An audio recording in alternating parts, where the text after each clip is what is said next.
Hi, beautiful people. Hello, guys. Welcome to She Speaks Sacred, where her voice becomes a sacred right.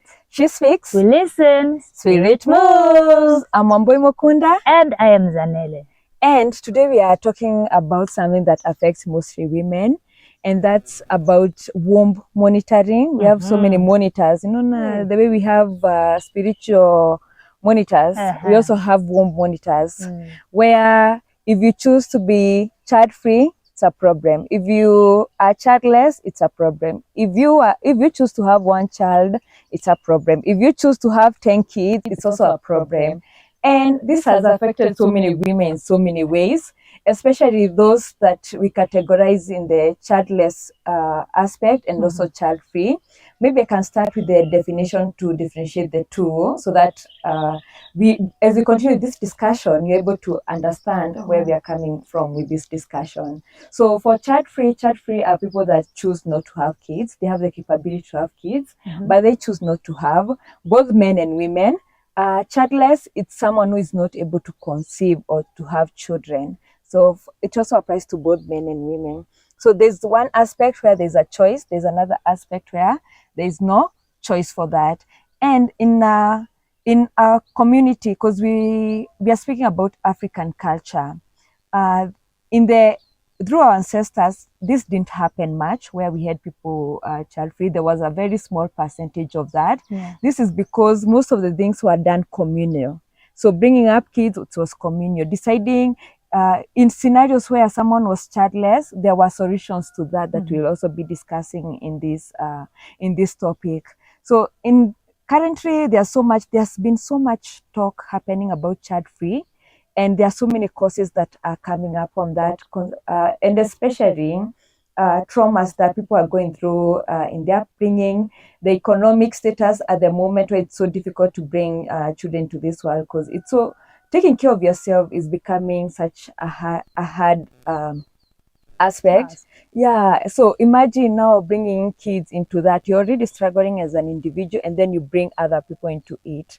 For childhood traumas, you find that previously in African culture, we didn't have much of traumas happening, because it was more on communal basis, where you'd find that the child is not being brought up by the mother and the father alone. The child is being brought up by a whole community. So this was enabling them to have as many children as they could have, even through polygamy, where you found a man had so many wives that they will be able to assist each other in bringing up their children, the village, and all that. Even in marriage also, because sometimes the child-free people, they also opt out of marriage. They don't want to get into marriage. The same, even for marriage, it used to be communal. It used to be done within the clan, where it was decision-based. You're not making the decision alone. So maybe you can highlight maybe on your side how, was there any experiences of people who are child-free, who are choosing not to have children, and what percentage? I think it has been part of our community and our lives. Being child-free, sometimes it's a decision. Sometimes you'd be child-free because you have, well, we are calling it childless, but child-free because you have decided not to, and not knowingly, maybe God has not also blessed you with a child. So you are thinking you are child-free, when maybe even if you were to try, you wouldn't get children. But in our community, in our society, being childless was taboo, especially in my culture. If you are childless, there's a very derogatory name that you are given, inyumba, which is like an insult. When somebody calls you that, you feel so bad, because it's something that was not supposed to happen. And coming to Kikuyu culture, I came and I found the same thing. If you are child-free, there's a problem. They will tell you that there is something that your family needs to look into. Probably there's something that was done that is now preventing you guys to be that is now preventing you guys to have children. So you have to dig deeper, because our African spirituality wouldn't allow, I don't know if it's allowing or was not for the idea that somebody would be childless and God brought you to this life to expand, to give us children. So if you are failing to have children, then you had to dig deeper. and find out what is it that is causing you to have no children. It's probably something that is within your lineage that you need to correct. It's probably something that, you know, it's in your body that you need to fix, you see? So you were always told that this is not part of us. And being childless now, we can't even talk about that, because how do you come to this life and decide you don't want to have children? Yeah. And I told you last week during our episodes that we were groomed for marriage, most of us in my culture. So in marriage, the expectation number one is for you to have children. And the more children you have, the more wealthy you are. So you can't now come and say, I want to be childless or I want to be child-free. And you are brought up to such and such conditions so that you have more children and you expand that in-laws surname. Because for us, the woman that goes to the in-laws and expands the surname, the parents are proud. They can even add you more cows because your child has given them a large, huge lineage of ancestry. So that is wealth for them. So I think in our African spirituality, child-free and childless, those are concepts that are very much taboo. Well, in my culture, because I know for sure that child-free, childless is not even part of the discussion. But looking at modern society, being child-free is a choice by mostly women and men. Some men are choosing, even couples are choosing to just get married and have fun. No strings attached with kids and, you know, all those responsibilities that come with having children. So for them, it's just let us be together, have fun and live our life, travel the world. They decide. Some men even go for vasectomy, which is something that I think it's a new concept for our culture. So it's not something that we can say is, I don't know if we can say it's part of us, or we are just learning to bring in new things, you know, embrace it. And I think for me, accepting people's choices is the furthest we can do, or the best we can do, because even if somebody has 12 children, people will ask you, in this economy, well, how will you survive? And this is something I always say, that children come with their own bread plate, you know, their own money. They will survive either way. Even if you have 20, God will bless that child, they will survive. So people having 20 children, it's a problem. People having one child, have you ever been asked, hey, your child is so grown, why aren't you getting another child? I always get that question every time. Because everybody has opinions about our lives. So I think we should just mind our own businesses, because one, we don't know what is happening behind the scenes. Probably somebody has been trying for the longest time and they're fading. And you keep on, when you keep on asking the same question, it's traumatic to this person who wishes to have a whole lineage of children, and you are busy asking them, when are you getting the next one? Somebody else might say, I just want to be child-free. Maybe because of traumas, childhood traumas, and mostly it's childhood traumas. The stories that I've been following, rape, by relative, abuse by the parents, and somebody just decides, I don't want to have a child that will undergo the same thing that I undergone as a child. So there's a trauma there, and people have not healed. So you don't want to force it to people to say, have more children, or have children, you are getting old, you are a woman, you are almost reaching menopause. Womb monitoring is the worst. Let me tell you, we have so many womb monitors, especially in this lifetime. And it's something that I think the moment before you ask someone about them having kids, or about them having as many kids as they have, you even ask? First ask yourself, is that necessary? Well, exactly. You know, is it necessary? And how is it going to impact your life at the end of the day? Because we've seen so many people going through so much trauma, and the awakening and the awareness that is happening with this generation, where they are questioning themselves, am I, as a 30-year-old, ready to bring a whole human being into this world? Have I healed from traumas that I went through as a child? Have I healed from the abuse that I experienced as a child?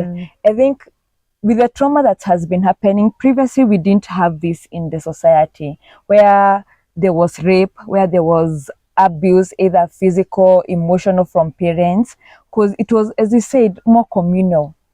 So there was no time. Even if something like that happened, there were ways that could have been prevented, first of all. So there were rare cases of that happening. And no wonder we didn't have as many people being childless.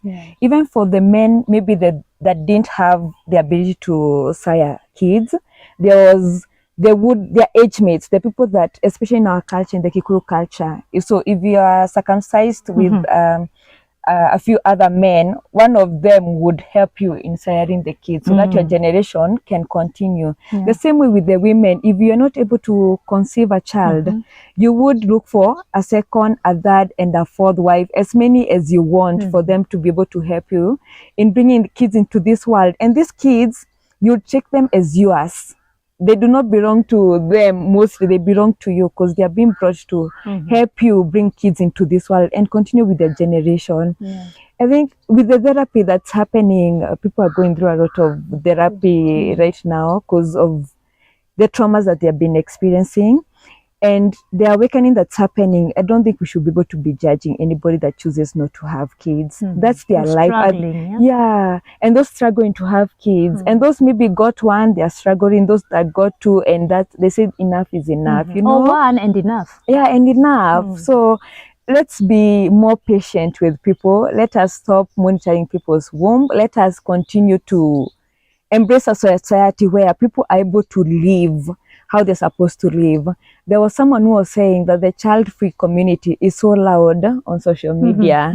Whereas we've been seeing couples that have kids also being loud, but when they come and speak about their child-free situation or childless situations, it becomes a problem. So it becomes loud, you're being aggressive, you're trying to entice other people, you're trying to, because there's a girl I follow that got her tube tied because she didn't have, or she didn't want to have kids because of the trauma that she went through as a child. And people always on her comments just trying to insinuate that she's the way they say in the movies, an angry black woman. Whereas she's just trying to pass a message of, I can't choose how I want to live this life. I have a choice, first of all, of how I want to live in this life and the decisions that I want to make. So I think let's just be fair. Let's just be accommodating to everybody and how they choose to do their life. Let us stop monitoring people's womb. And if you choose not to have a child, tell us in the comments why that and what's the reason behind that. We really appreciate that discussion. If you are childless, maybe you can also tell us how has it been, maybe trying to conceive, what has the process been, especially in African culture where you find there's a lot of judgment, even from your parents. Your parents and the close relatives, your in-laws, they're always asking, where is the child? Where is the child? Where is the child? Yeah, you've done the traditional wedding. They expect within a year or 2 years that you should be having a child. But you find in today's society, there's so much judgment, especially from the people close to us, even before we go to the whole society.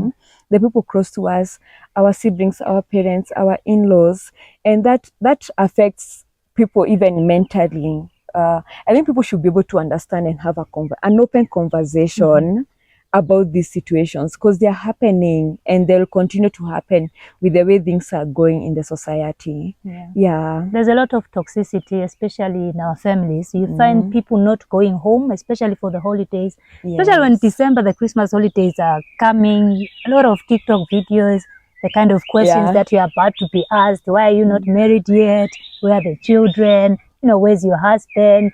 Any promises? And there's a lot of pressure for young people just to be approved by society, which is not very good because you're seeing a lot of suicide also caused by such things. There's some people who really wish to be in a situation, but because God has not opened that for them at that moment, you find that there's too much pressure and some people cannot hold or take the pressure and they just decide, let me just go.